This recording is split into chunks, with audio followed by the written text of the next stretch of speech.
ٹوٹ برش کرنا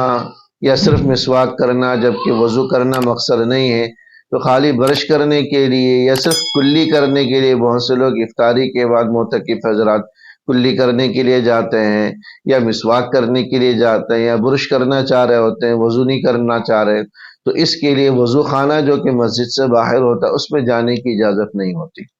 اگر کوئی صرف کلی کی غرض سے بھی مسجد میں وضو خانے میں جائے گا، یا صرف مسواک کرنے کے لیے، یا صرف برش کرنے کے لیے جائے گا، یا صرف منہ دھونے کے لیے صابن سے منہ دھونے کے لیے وضو خانے میں جائے گا، تو اس کا اعتکاف ٹوٹ جائے گا، اعتکاف فاسد ہو جائے گا۔ اس کے لیے بہتر ہے کہ مسجد کی حدود کے اندر وضو خانے کے ساتھ لگا کر اس طرح کوئی بیسن بنا دیا جائے کہ پانی وضو خانے میں جائے اور بیسن مسجد کے اندر ہو۔ آدمی جو ہے وہ کلی کا